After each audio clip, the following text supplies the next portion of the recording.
ইসলামে আবার ঝামেলা কিসের? এটা একটা নিয়ম। আমি যে তোমাদের সাথে লেনদেন করছি না, এটার একটা প্রমাণ। যেহেতু জুবাইর, এ নাও, এখানে একটা সাইন করে দাও, তারপর যত সময় লাগে তোমরা নিও। টাকা পয়সা নিছি, দিতে পারতেছি না, এখন তো আর কিছু করার নাই, দেন সাইন করে দেই, আর কি করুম।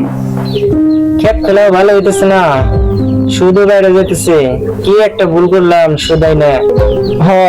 আমরা ভুলই করছি, ফাদার কাছে সেলটা না রাইখে যদি বেইছেও যদি খেত খেলাটা শুরু করতাম তাহলে তাও ভালো হইতো। ঠিকই কইছা, ফাদার কাছে সেলটা না রাইখে বেইছেও খেত খোলা করলে খেত খোলাটাও আমারও থাকতো, মাথায় সুদের চিন্তাটাও থাকতো না। যাওয়ার তা তো হয়ে গেছে, এখন কি করুম তাই কও। তাইলে ভাই চলো আমরা ফাদার কাছে যাই, ফাদারে যাই বলি যে আমাদের গয়নাটা ওনার কাছে রাইখে এই হিসাবটা দিনে ক্লোজ করে দেন। এখন কইলে মানবো না, পরের মাসে সুদের টাকাটা দিয়ে তারপরে কমানি।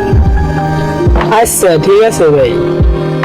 ভাই আমরা তো বাড়ি যায় চিন্তা ভাবনা করে দেখলাম আমাকে সুদটা জুলুম হয়ে যাচ্ছে, আপনি আমাকে সেন্টার রাইখে হিসাবটা ক্লোজ করে দেন।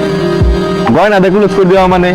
তোমার গয়নার দাম আছে 40,000 টাকা, আর তোমার 4 মাসের চক্রবৃদ্ধি সুদ বাইরে 1 লাখ টাকা হয়ে গেছে। ভাই 1 লাখ টাকা মানে? আপনার কাছে আমরা টাকা নিলাম মাত্র 50,000 টাকা, এর ভিতরে 2 মাসের সুদ দিয়েছি আপনাদের, এই 2 মাসের ভিতরে আপনার 1 লাখ টাকা হয়ে গেল গা। টাকা 1 লাখ হবো না? তোমাকে তো এই দিছি, প্রতি মাসে টাকা না দিতে পারলে চক্রবৃদ্ধি সুদ অ্যাড হইব। ওই টাকা সুদের সাথে অ্যাড হয়ে 1 লাখ টাকা হয়েছে। এখন তোমরা টাকা দিয়ে দাও, তোমার হিসাব ক্লাস করি। ভাই কাজটা কিন্তু ঠিক হইতেছে না, আপনি আমাদের সাথে জুলুম করতেছেন। আপনি প্রভাবশালী হইতে পারেন, কিন্তু দুনিয়ায় বিচার আছে। জুলুম করতেছি মানে?